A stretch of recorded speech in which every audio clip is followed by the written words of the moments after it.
Welcome to today's episode of The Growth Zone. I am Christian Bartsch. What is the core benefit of listening to this show?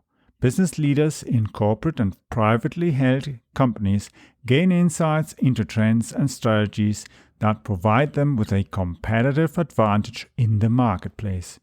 Each episode focuses on an area such as marketing, sales, innovation, or funding that is absolutely critical to the growth of companies, whether they are startups or corporate global players, where management needs to juggle the challenges of market entry or knowing how to navigate the uncertainties of disruptive developments. Mind feeding is where clarity evolves and helps solving organizational challenges. For those who listen to the entire episode, I have a special surprise gift. I am working on some great guests that are industry leaders in management, innovation, and marketing. Let's get started on today's episode.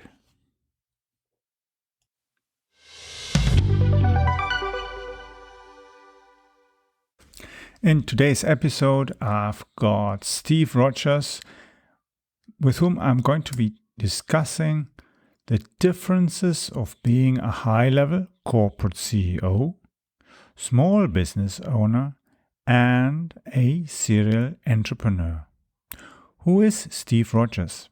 Steve specializes in helping business owners and leaders increase profits while bringing spiritual intelligence into every aspect of their personal and professional lives to invite in success, fulfillment, and abundance beyond their wildest dreams. Let's listen in to our conversation.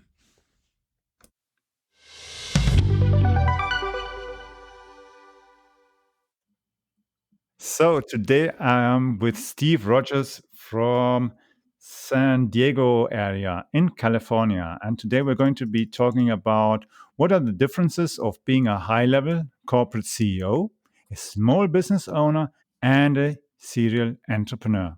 So, Steve, can you please tell us a little bit more about yourself? Sure, Christian. I'll try and do the Reader's Digest version so we don't take too much of the listener's time with my bio, but we can bounce around on it later if you have questions about it specifically. I grew up a Navy brat, so my dad was in the Navy and 20-year vet, and he had 5 kids in 7 years. So we definitely had a tribe of kids floating around different ports of America in the military. And then he became a civilian. We ended up in the Midwest, and from the Midwest in my late teens, I moved to California and been out in California ever since. So I've been out here, 30 plus years. And I was quite a rebellious teenager, so I never actually ended up getting too much of the college years down because I moved out of my house when I was 17 years old. My dad had this rule in the house. This is my house. These are my rules. And if you don't like it, you can get out. And being a rebellious teenager, he and I butted heads too many times. And I got out and finished my last year of high school, went through a few years of community college thinking I was going to, find my path. And I just never took to the academia world of college. So I never actually finished, but I ended up coming out to California. I had been in the restaurant business and did everything from waiting tables, bartending, managing hotels, comedy clubs, dinner theaters, and ended up stumbling into real estate in my late 20s. Started selling houses and did very well selling houses in California. It's not bad to sell houses in California because the average prices are very, very high. So you make a lot of commissions. And I found my path, and sales led to management. And I went from sales into managing real estate offices in Southern California and ended up in a company called Prudential California Realty.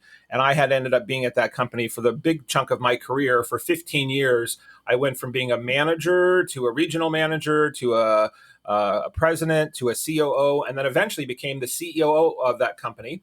And at our peak, we were doing around $25 billion a year in sales volume. And selling around 36,000 houses a year.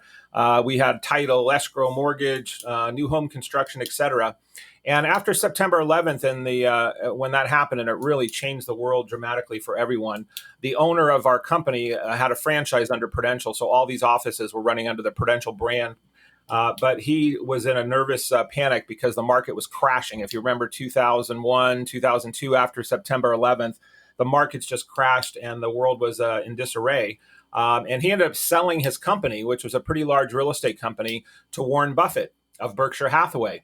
And so I got to meet Mr. Buffett, and that was a highlight of my real estate career and career in general in business, and ended up working under the Berkshire Hathaway Home Services brand for about 7 of those years, and was the CEO for a few years during that path under Home Services.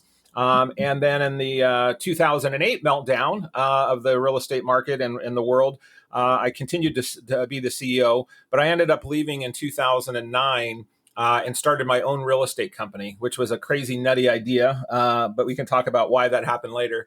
And then I opened up my own real estate company. I ran 10 real estate offices in San Diego for about 5 years as an entrepreneur, and had left corporate America and learning all of the ropes of being an entrepreneur.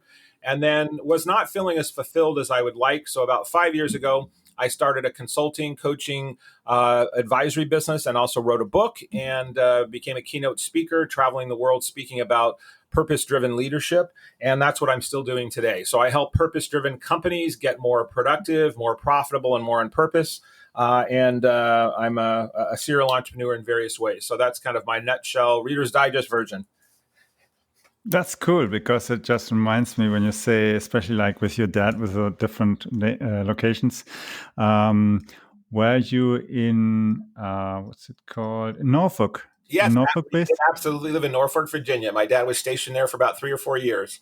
Oh yeah, that's cool, because my dad used to go in the tall ships races, and he was once they had the stop was there as well in the base, and he loved it. It was so interesting. And then the next year we visited the base as well. It was really an interesting experience as well to see these even bigger ships that you don't usually see so much in Europe or in South America and so on. Was quite an interesting experience to see that, especially when you think of it, what's possible in the maritime area and as well in defense. Yeah, for sure. Thing. But I remember being a little kid, at my dad's knee level, and going on these massive carriers that were the size of like small cities. It seemed like as a kid, I mean, it would take up like a city block. It felt like, and they would land planes on the top of these ships, and you'd see helicopters on top of them. And you go down underneath in the deck, and you'd see where thousands of men lived in small little tiny quarters, and they had the galley. And it was just such a fascinating thing growing up, that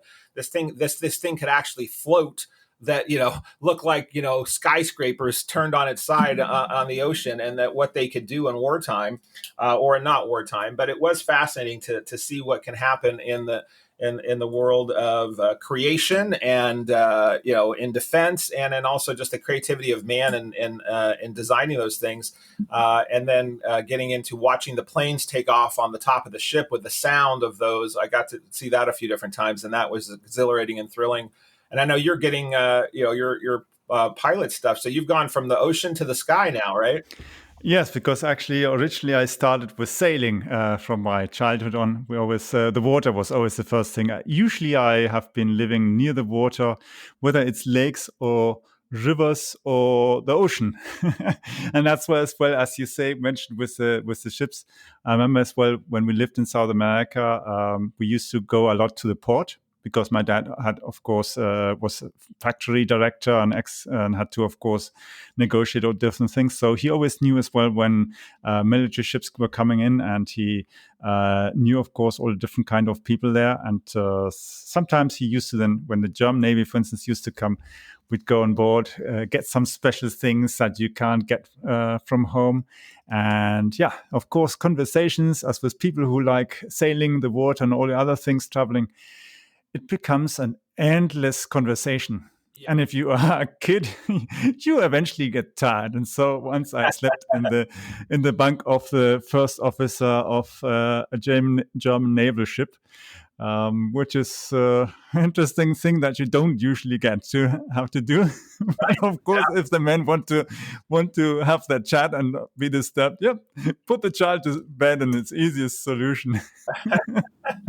In the Navy, you always know a solution, and you don't do a lot of fuss. There's always a way to get things about. That's right. Yeah, and that's the great thing. We can take all these things usually as well into business, because I think in many business situations, there's not always a blueprint that we can go and say, okay, this is a checklist like in a plane. Okay, I do this. Certain things, yes, we can do. But most of it, we have to adapt to the situation and try to fix it. Yeah, absolutely. Well, those types of things, and that you mentioned, whether it's being, if somebody was on the military or even sailing a ship as you did as a solo sailor, or if you had a group of people sailing, it really does teach you about teamwork. It teaches you about, the winds changing and the tides changing, and if something breaks down, it has to be fixed. All of those things of life, that there's no guarantees. Nothing ever goes perfectly, and you have to keep your cool. You have to use your brain, and you have to pull in other people that are smarter than you sometimes to get some stuff done. And then you have to follow your instinct, and you have to follow your intuition of all those things to make happen. And those absolutely all apply to business and your show, The Growth Zone. That's how you grow, is really taking all those experiences and how do you adapt those into everyday life of either starting a company or running a company or being in corporate America. It's amazing how the brain and our learning capacities of our emotional intelligence or our intellect or spiritual intelligence all get evolved from all those experiences you're talking about right now. Yeah, especially as well, when I think of it today, I had just a conversation as well with another entrepreneur. It was all about the differences from different cultures, different regions and that. And when you think of it, what's happening at the moment in all different places, there's so much innovation, so many new businesses starting, so many corporate businesses were changing, adapting. We think many people working from home, whether they're entrepreneurs, business owners, white collar workers, even those who usually work in factories, they have to totally adapt to the way they communicate as well, or handle situations with other colleagues, with different organizations. It's not so easy anymore just to go to the next building and go and talk to somebody who you need to talk to find out something. It puts a strain as well on all different levels of organizations, whether big or small. That actually puts us back to the question as well often, how can I really get my spirit, my emotional feelings to a level that it doesn't drive me crazy and eventually I get sick. Right. What do you think about that? Well, what quote came to mind, I don't know who originally said this, but it's been used numerous times over the decades of humanity, and that's, necessity is the mother of invention. And in this day and time of coronavirus and the world, and this has been a global pandemic that has affected the entire world. So all of those things, these experiences of different cultures and different travels, and sometimes you think that we're so different than such and such a country or such and such a culture or group. This coronavirus, and also, quite frankly, racism, that's another thing that's being talked about right now, of another virus on the planet. But all those things make us realize how common we are in humanity at a global level. And it also makes me realize that that necessity is the mother of invention. How many businesses right now, because of coronavirus and the impact of having to ebb and flow and learn from these experiences and pivot, are being created. I mean, we're not talking on Zoom right now. We're talking on Zencastr, but many of my calls during the day are on Zoom or Skype, etc. And Zoom's value was important. It was a good company prior to coronavirus. But if you think of the valuation now, I was reading something the other day, and Zoom is now worth more than FedEx. It's worth more than Wells Fargo Bank. And this is because a necessity is the mother of invention. Now the world is using it. Or there's products that didn't exist before coronavirus. I mean, just think of all these people making these masks that are selling them online, or they're making the plastic barriers that go up in stores, or tape that goes on floors, or new apps that help kids in school, or whatever it might be. It is amazing how many things can be modified, created, or as you pivot in life because of these barriers or blocks. And again, this global connection, that we are much smaller of a society than we really think we are, and in this human society, and we're more alike than we are different. So that's a lot of the things that I'm talking about and picking up in my own experiences right now of these reminders, and as I'm talking with clients and people throughout the world. Yeah, exactly. I mean, you think of it, even of stuff like real estate. People want to move. People have to work from home and notice, okay, I haven't got enough space, or I have to reorganize. Just an example, just before we had a lockdown here in Germany, I went and ordered a new rising desk. Yeah, it's beneficial for the health. You can focus more and so on, do your work. I even then ordered a new office chair and that stuff, because of course we had to all adjust how we work. But the thing is, then eventually we start thinking, okay, how do I want to do this? I have family. Maybe I have to see how can I manage as well with the anxieties of maybe employees, their families, your own family, and so on. And it's not just about ourselves. We're not just alone in it, especially if we have a business or we've been given a business to take care of, CEOs or us business owners or the next generation that's taken on. It becomes quite a challenge where we have to think, okay, how we can really use our intelligence and maybe use some talents that we are being provided by the universe and information to really make sense of it, how we can really change our lives to a more positive instead of feeling the let's say the negative spiral that's pulling us down as we open apps, open news, or talk with other people who are frightened and scared about what's happening in the world. Not only the pandemic, there's so much innovation now coming that is going to kill a lot of jobs, but on the other side, I think the new kind of jobs are going to come out, and that's where we have to find ways as well to put people at ease and find new ways to start things as well. Yeah, agreed. Well, I think it also reminds me that in our companies and our businesses, whether you're a startup, whether you're a corporate company, I remember numerous times being an entrepreneur, a small business owner, or running a multi-billion-dollar company as an executive, where we wanted to innovate, we wanted to create, but we were in fear sometimes of adapting things in the marketplace. It's like, oh, this isn't the right time, or people won't accept it. And the fear of not making a shift in something that you knew was going to better your product, your margins, your customer service, because of fear of what it might cost, fear of what you might lose, fear of how it was going to be received. It just shows that Mother Nature has a cool, positive joke that it plays on all of us, that when we don't think we can, Mother Nature and universe or God, or however you look at your higher power of the power of how the universe works on a daily basis, with the sun and moon all continuing to flow, and the tides coming in and out every day without us thinking about it, says, hey, you don't think you can stop? You don't think you can pause? You don't think you can spend more time with your families? You don't think you can spend more time in your home?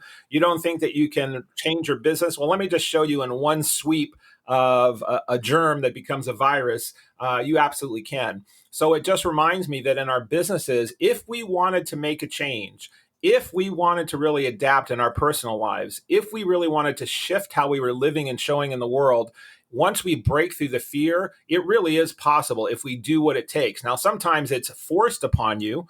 And I've had many things in my career where I have been forced things upon me, whether it's been forced into a decision made, or forced out of something because I was fired, or forced into something because it felt like it was the only choice I had at the time, or where I have chosen something. I have chosen to make a change. I have chosen to adapt my life. I have chosen to better my health or my spirituality or my family or my relationship. And that choice, both those things take massive energy. But the forced one is sometimes what we wait on in life, that we're forced to do something before we get into the power of choice.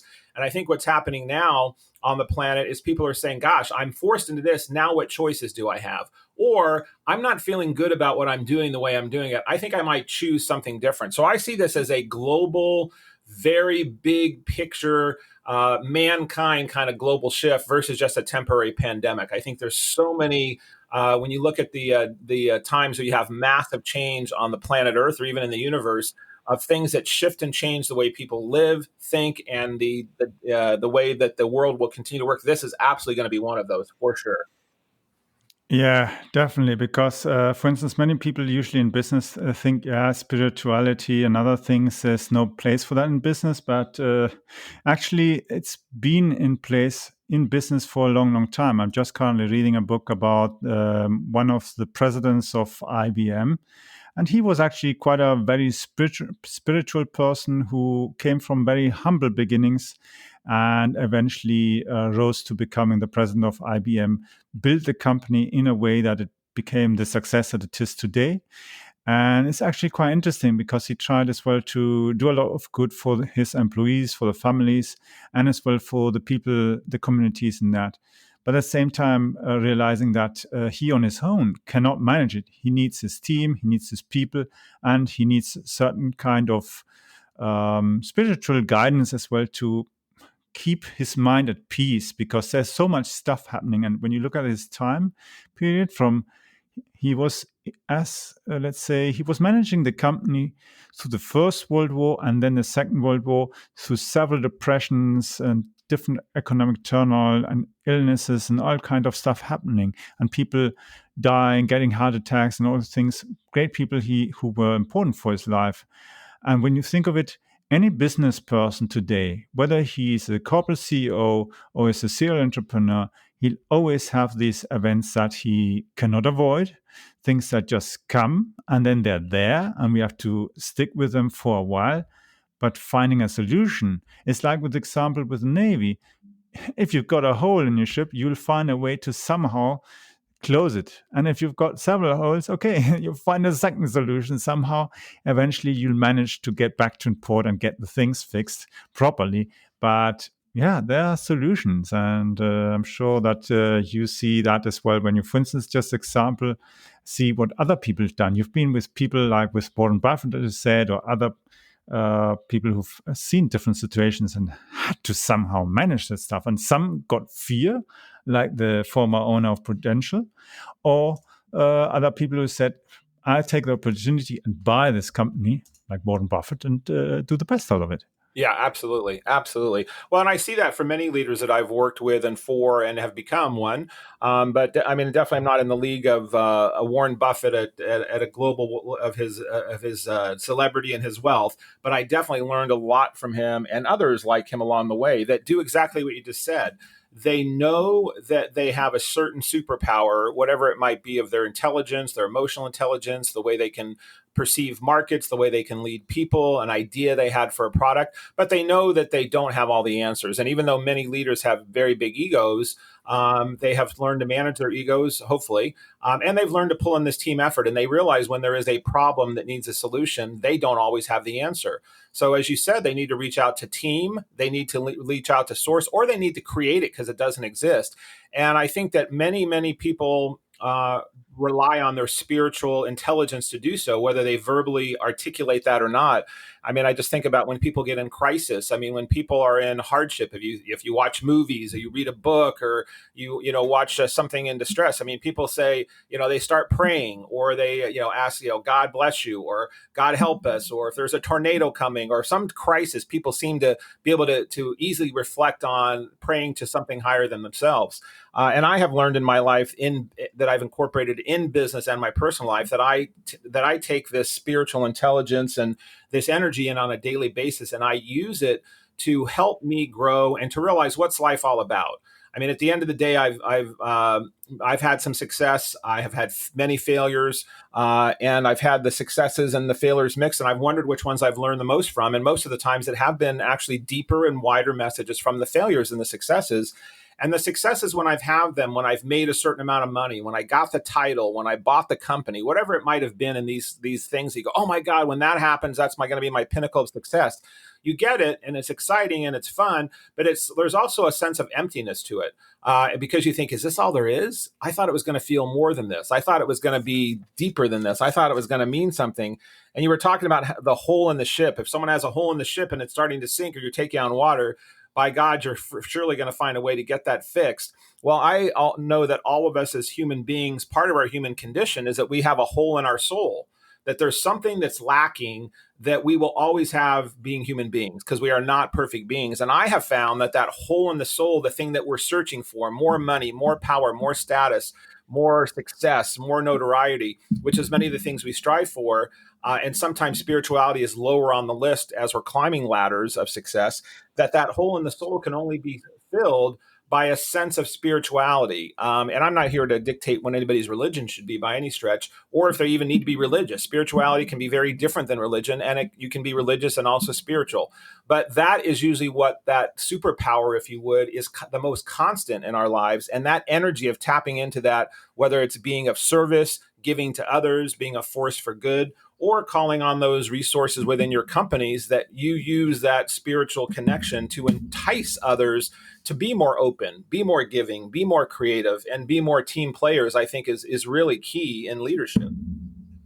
Yes, and that's as you mentioned as well in other things as well. Also, all the abundance, the things that we can do, and when you look at what some entrepreneurs are now currently showing us, People are really putting their wildest dreams into reality. We see rockets lifting and landing like a ballpoint pen on the bottom, and it's perfectly landing. And you think that wasn't 40 or 60 years possible with NASA themselves, and now they're doing all these things, and it's quite a fantastic thing. Or other kind of things like vehicles that then can drive stuff or other things. But nevertheless, as you say, in the end, mankind isn't perfect, and I always have a view as well on that. People try to do perfection then eventually by creating machines to do it, creating software, creating things. But the thing is, if human isn't perfect, how can the machine be perfect that they're creating it? Because it was made by humans that will never be perfect. Yeah. Absolutely correct. Well, I use that analogy all the time because in looking at companies, I remember growing up as a young man and looking at brands, whether it was, BMW or Mercedes or Wells Fargo or FedEx or the US Post Office or the government, whatever. You're looking at these organizations that you realize have become so successful and known, Apple or Amazon or whatever it might be. You think that these companies behind the scenes of their curtains of their success probably have answers and solutions and perfections that you just haven't figured out yet. And that's why their companies are so successful. And what I have found is, growing through the corporate ladder is, and I've realized because I was in them myself, inside of the barrel of the beast, if you would. In many corporate America, I was a big part of Prudential, which is a very, very well-known brand. I was inside the belly of Wells Fargo, that was a vendor and a strong connection to our Prudential company. And then Berkshire Hathaway, which owns, many, many successful brands like Coca-Cola and Fruit of the Loom and Dairy Queen and all kinds of things. Very successful brands, parts of American Express. You realize that there is no perfect people, which means there's no perfect relationship or marriage. There's no perfect family, which then in turn means there's no perfect communities. There's no perfect schools. So why in the heck, when we know companies are made up of human beings that are not perfect, as you just stated, that are creating products and services and systems and things, there is no perfect company. And behind every door of every conference room, of every boardroom in any company that exists, whether you're a small startup or you're Berkshire Hathaway, there is dysfunction and there is, non-perfection. And you realize that that's just part of life and that there is no special secret sauce out there except the secret sauce of agreeing to get better, agreeing to do more than you did the day before. That's in betterment. And again, your show is a great theme for that, of the growth zone. How do you grow when you realize your product or your app or your system wasn't perfect? How do you make it better? Or if your company's not functioning well and you don't have good morale, or your margins are not good, or your customers have started to turn on you because you can't figure out why, there's probably some growth zone in there, realizing that it's not perfection, but it could be better and it could be manifested. And I usually find that's something to do with that secret type mojo that we have, that is something connected to an emotional intelligence or a spiritual intelligence that is lacking, that pulls at people's hearts. It pulls at people's soul. It inspires people to want to be with you or to work with you or to be around you or to buy your product, because there's some connection that helps fill that hole in the soul that really does fulfill something beyond just your product. It's how it makes them feel versus sometimes what it does for them. So I think adding that element into what we do can be a real thing that should be looked at on your balance sheet. I mean, we clearly look at our assets and our liabilities and our P&Ls and our productions and all of the stuff that we have and our cost of sale. But are we really looking on a monthly and weekly basis within our companies and evaluating how is our culture? How is our emotional intelligence? How is our spiritual intelligence? How is the morale of our employees? How is our happiness factor in our organizations? All those things today have more and more viability. And as people are now going to be forced into working at home or choosing to work in the home, those choices are going to become even more relevant as to what people do when we come out of this hibernation, about where they want to go and what they want to do, because they've now had a taste that life can be different. Yeah, and I agree with you that purpose is so important in business as well, whether it's for the employees or the business owner or even the CEO who has been given the company to manage.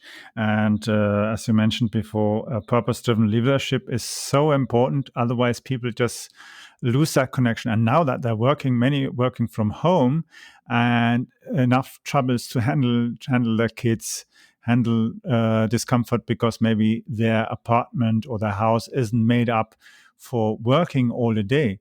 And others maybe in business are suffering because the clients aren't there. They're not going to the offices and that. I read, for instance, recently there's a investor in the UK. He has a lot of real estate, commercial real estate inside London. And he sees, of course, that people are now working from home and big companies are noticing, why do we actually need expensive real estate? We don't need it. The offices are empty. We need maybe a quarter of the space. And why do we have to pay the crazy expensive rents when we don't actually need it? A nice property outside, somewhere outside of town, would be quite well. The same thing would be, for instance, if you've got an office, a corporate office in Boston, you could be outside where you've got better air, you've got easier commuting. Maybe you're even closer to the key employees that need to be in the office, and not having to pay crazy rent like $1,000 per square meter or something, or square foot, depending on where you are. That's absolutely not necessary. And if you get the purpose that makes sense, you might even attract even better people that you need to have on the next part of your business journey, because the businesses are changing as well, not just the humans. Yeah, absolutely. Well, and me being in the real estate business for 20 plus years, I completely understand and resonate with what you're saying. And I have about half of my clients right now that are in the real estate space in some fashion, and the other half are, which I made a conscious choice of, are outside, whether it's in tech space or startup or in marketing or advertising type space. But the real estate clients that I'm talking to, and my real estate, my wife is actually still in real estate. She sells real estate here in San Diego. So I'm very tuned into the real estate market, very much on the residential side, but also some on the commercial. And what's interesting about the residential side is for March, April, May, the world was like, they couldn't even, everyone was sequestered to their houses. And so the market really seized up. It dropped by 30 or 40% of even opening up new houses that were sold because people couldn't get out to see them, or they didn't want to be in someone's house getting germs. So the real estate market just almost came to a standstill.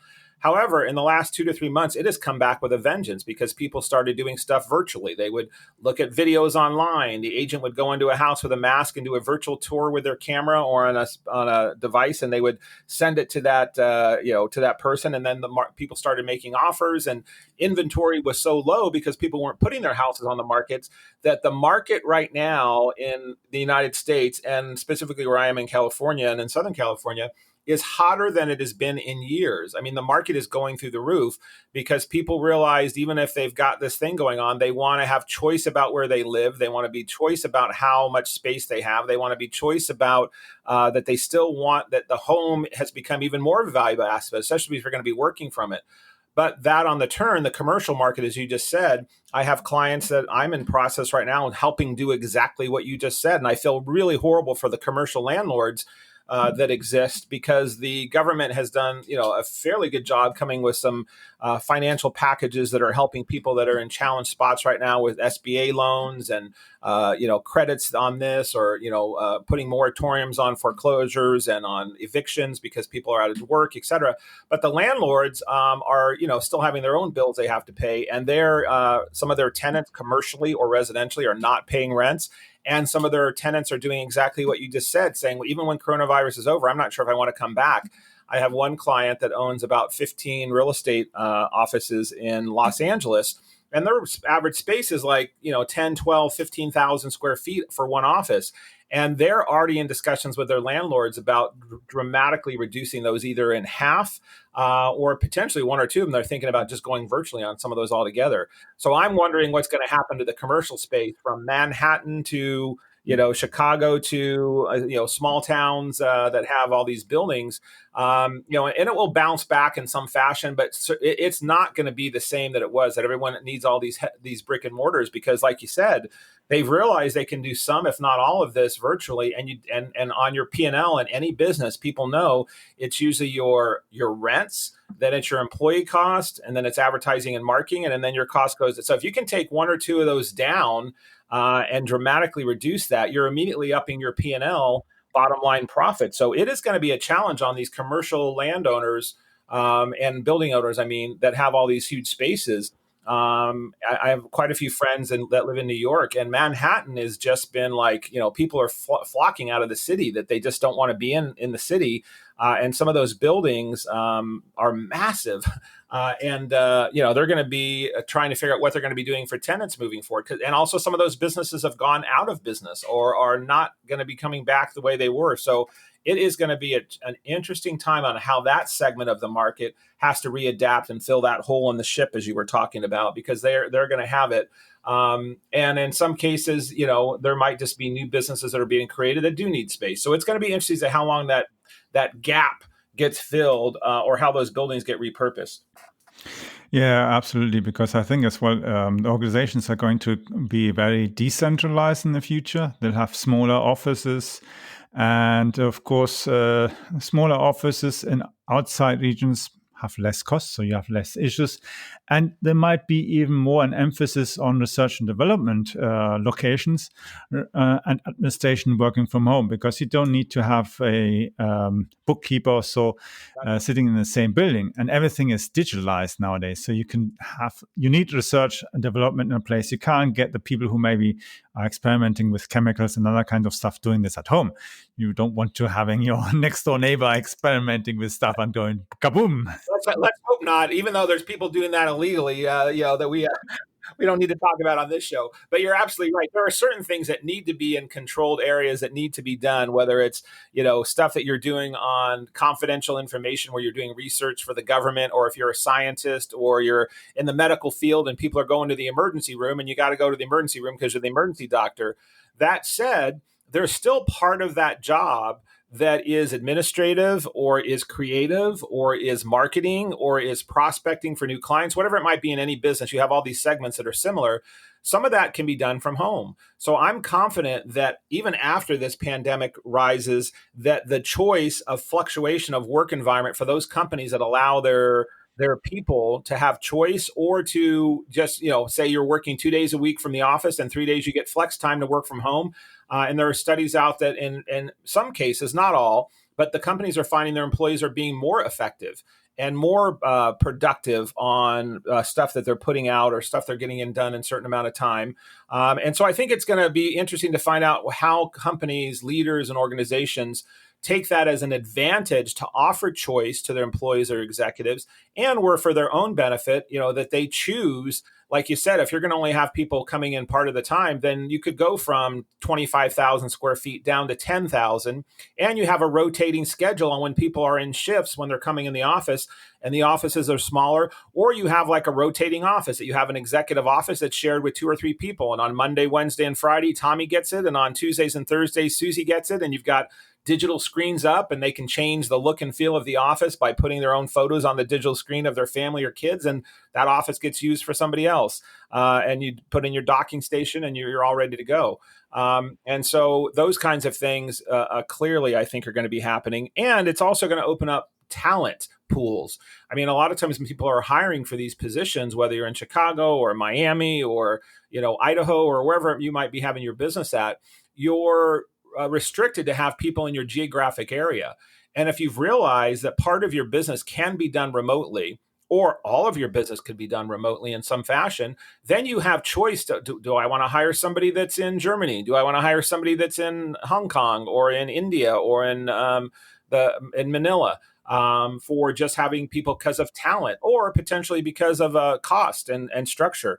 I have, some of my assistants. I was on a call the other night for myself, and I have, some virtual assistants, and I literally was on a call, on a Zoom call, and I had somebody from New Delhi, India, somebody from Japan, somebody from Costa Rica, and somebody from Manila. And we were all, having a Zoom call working on one project together on this particular thing that I was on. So I'm like, wow, this really has become a global team. And it worked just fine. It worked just fine. So it's going to be interesting for sure how this shifts and changes. Yeah, definitely. Because that's why as well, I'm quite actually happy that I'm currently doing all my flight training and everything. Because I was just recently discussing with one of my business partners as well about aviation and about, of course, commuting. Because that's changing, especially as well, the kind of way that CEOs and C-level managers are able to commute. I recently traveled to Turkey. And yeah, it was quite a nice experience, of course, because I was in business class and there weren't many people in business class. At the back, economy was full. But on the other hand, when you think of it, that's not the way you want to have people commuting. If on one side distancing is right, on the other side it's not quite right, it doesn't work. And of course, you want to have things working in a way that you reduce the amount of travel that's necessary. We can do that now with all this communication. As you said, you're communicating with people in different parts of the world, maybe even at the same time, which is a thing that maybe was unthinkable 20, 30 years ago. Email was a thing. And even when you look before that, times of telex and telefax and so on, and other very simple kind of ways communicating. Today we have so many things, but we still need the human touch, the human communication. Even if we have a social distancing to a certain level, we still have to have some kind of face-to-face conversation to build the trust as well that we need. And commuting is so important.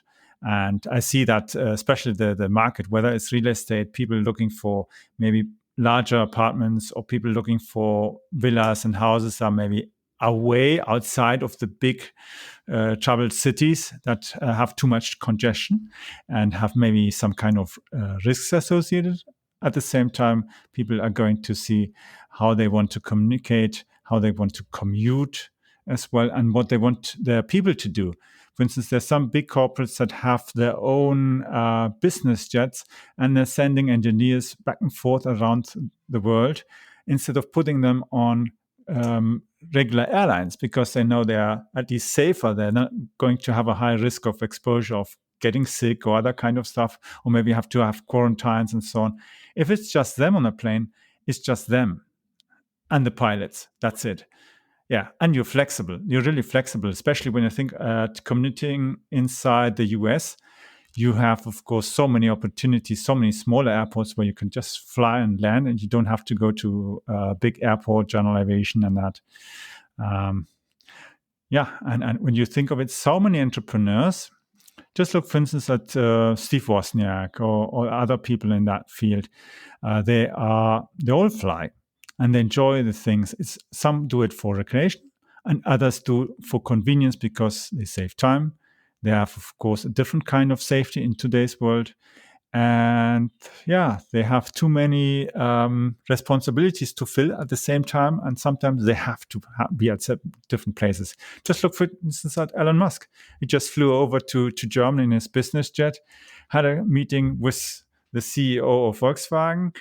They went around on the airfield, testing out the new Volkswagen cars, electric cars, enjoying themselves, have a good peer-to-peer conversation like we are doing now, and eventually maybe setting the roots for the next good cooperation in the future, and mutual interests and understandings, which are important. Sometimes just require this personal conversation that you have when two people are talking to each other and seeing each other, not just through a glass or through a camera or anything. Right, exactly. Well, you're absolutely right, and I think that the for anybody that's listening right now is really just designing what it is you believe you want with the knowledge and the instincts you have right now. If you're creating a business, if you're already in business, if you're in corporate America and you're thinking about rising corporate ladder and wanting to go to the next level, or if you're thinking about leaving that job and going to create something else, whatever scenario, it's really saying, okay, let me assess the world the way I see it, the way I'm interpreting it, and see where my instincts are taking me to go to the next level, and then create a plan around that. Writing out specifically what your ideal life, what your ideal work, what your ideal income would look like, and what products and services do you need to offer that you're not offering now that might be a shift to help you get there, and what distribution platforms are available or need to be created that you need to have in place to make that real, whether they exist now or not. Many of the things we're talking about on this podcast right now are things that are amazing that didn't exist years ago, that somebody thought up, somebody created, and someone now is making them functional in society at a very high level, and some are just being adapted. So there are many products and services that can or need or will be created, and maybe you're just the person to do that, whoever is listening, or whatever you're working on right now, your cost structure can be different. So you can do some of the things, Christian, that you're talking about, that if you're spending half the amount on rent, and you're saving hundreds of thousands of dollars a year or more, and you can afford to rent a private jet, or to lease a private jet, or to buy a private jet, or to fly your people around to certain things or events, so you still have that face-to-face camaraderie, or you're using your expenses in different ways than you used to, because now you're able to shift where that money is being spent or invested, I think absolutely can shape and shift how we're building, how we're growing. And that's whether it's in corporate America or entrepreneur. The benefit of being an entrepreneur, what I found, is that typically entrepreneurs are much more agile to adapt.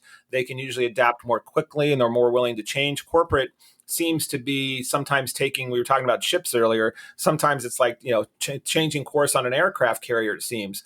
But it doesn't mean that they can't also. I mean, I think coronavirus and the shutdown has also proven that if corporate America has to have all their employees work from home and put in new policies and security systems and get everybody a laptop, or shift HR policies, or change something on your website so your consumer is buying your product differently, boom, they were also proven that also can be forced upon you. So why not take this as an opportunity to change? And I think many smart leaders and business owners are saying, hey, these are some of the things I wanted to do before anyway. And they're taking advantage of the opportunity to play up on this wave of change and innovation right now, to create something better for the good of the whole. And I'm hoping that most people are focused on that. Like, how do you make this better for others? How do you make this better for the world? How do you make this better by paying it forward versus, how can I gain from this? How can I get more? How can I, hopefully we're not all going to the selfish level of me, and, let me squeeze margins. And there's always part of that, of course. But I'm hoping that this, all the stuff that's happening in the world, that more companies versus less can take advantage of doing something better for the customer, the employee, the world, the economy, or just human nature in general. I'm hoping is benefited from this once the dust settles. Yeah, absolutely. And speaking of that, it's usually for an entrepreneur or CEO important, of course, to have his understanding about his definite purpose and other things. And it reminds me, you mentioned earlier that you're going to be publishing soon a new book that you've got. Yes, thank you. It comes out actually next week, the 17th of September, so a week from today. This has been a book long in coming, and it's called the IGI Principles. And the IGI Principles plays up on, we were talking a few minutes ago about ego, and it plays up on, as I was climbing corporate America, I also was on a spiritual quest as well, and I did a lot of reading and a lot of searching and a lot of listening to other leaders and spiritual leaders and studying religions and just really trying to educate myself on that path, where it resonated most for me on how I defined higher purpose, higher meaning, and all of the stuff that you read in any religion basically comes down to, doing good for others and being of service, and living life in a way that is really bettering the experience of those around you, and coming from a place of service versus a place of self. I mean, if you really sum up many religions, that's kind of what they teach.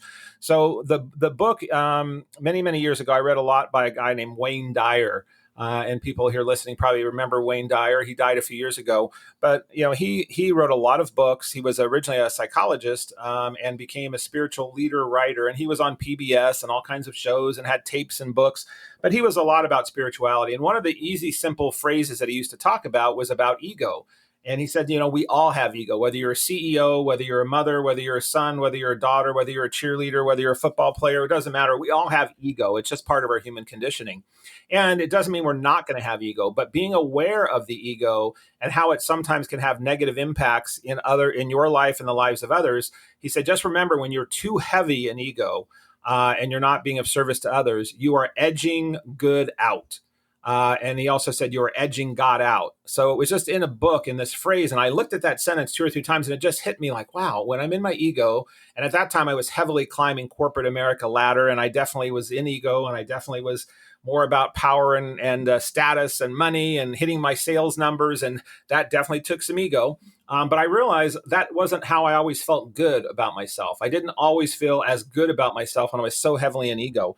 So I said, well, what's the opposite of that? And the opposite of that, I thought, well, that's ego. Let's see, EGO, that would be then inviting good in or inviting God in. So I just wrote down IGI.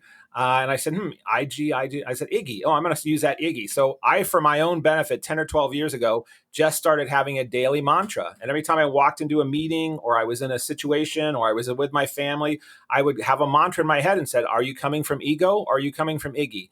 And so Iggy became the steps that I started making, and it became part of my teachings and my trainings at work and in life and discussions. And so I ended up writing this book that I've been working on for a very long time called the IGI Principles. And the IGI Principles are basically spiritual intelligence that are universal and not defined for anybody. You get to define your own spirituality. But once you define what your goodness is, or your greatness is, or your God is, or your grace is, how do you invite more of that on a daily basis into your daily thinking, into your DNA? We were talking about apps and software and technology. I look at this as an upgraded operating system within your mind and your soul and your body. And when you're in the consciousness of Iggy every day, it is amazing how it can affect your business decisions, your culture, your choices in life, your happiness factor. So the book is coming out next week called The Iggy Principles, and it also is an interactive book. So not only do you read it, the chapters are a little bit shorter than normal chapters would be. And at the end of every chapter, if you're in Kindle or on a digital device, you just click a link and you can be taken to a 2 to 4 minute video that's at the end of every chapter. And if you're reading a hard copy book, you just take a picture of a QR code, and it's got me with a little bit more content in that particular chapter. And then there's a bunch of social media swipes and interaction that you can also interact from the book right to social media. So it's going to be a new creative type media kind of vehicle to get the book launched. Cool. That definitely sounds really, really interesting. Before we move on to the final part of the podcast, how can people actually reach you? Oh, thank you, Christian. Yeah, probably the easiest way is my my direct website, and it's got everything on there: social media links, blogs, my phone, and text, and the whole bit. So it is just my name, steverodgers.net. And Rodgers, unlike Captain America, who people kid me all the time, is like, oh, Captain America's name is Steve Rodgers. I'm like, yeah, that's true. It's all when I check into hotels, I get kidded about that a lot. But anyway, Steve Rodgers, my name has a D in it, so it's RODGERS, and it's just steverodgers.net. And that's got every way you can connect with me from all the things I mentioned. It's also got some free things on there people could download. And from there, you can get to my social media sites and set up a conversation with me if you like, or email me, or check out some of my blogs or whatever it might be. So thanks for asking. Great. So it was awesome having you here on the show. And I'm sure it'll be quite interesting next in a few weeks. I think, is it next week that the book is being launched? Yeah. It's just a few days ahead. Great. That'll be a really interesting thing to see. And I'm sure the people will love it. Yeah, definitely great. So it was great having you here on the show, and I'm sure in future we'll be conversing as well on other topics. Absolutely. Well, thank you very much, Christian, and keep up the good work you're doing, and good luck on your flying stuff. That sounds very exciting. And thank you for getting people into the growth zone of life. Life's all about growth, no doubt. So appreciate it. Thank you. Absolutely.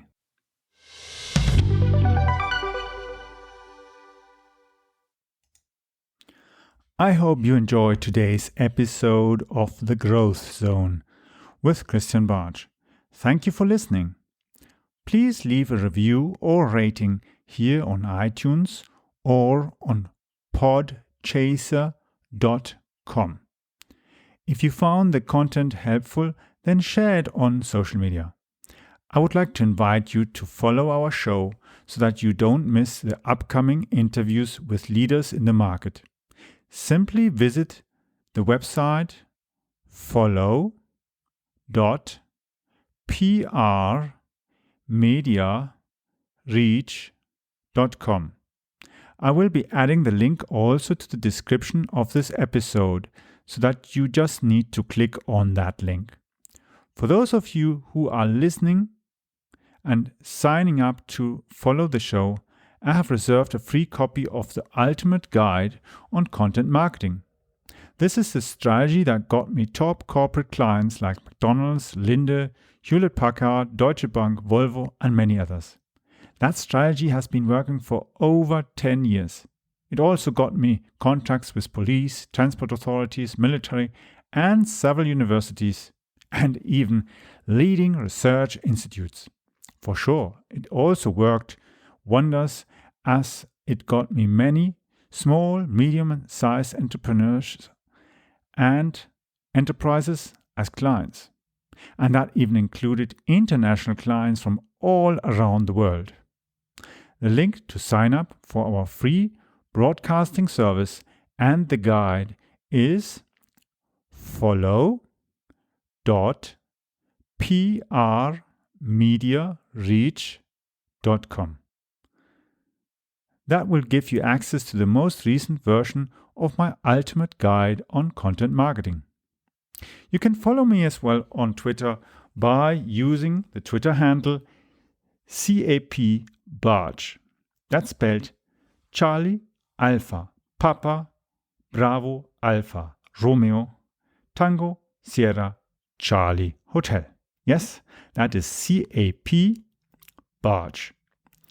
Charlie, Alpha, Papa, Bravo, Alpha, Romeo, Tango, Sierra, Charlie, Hotel.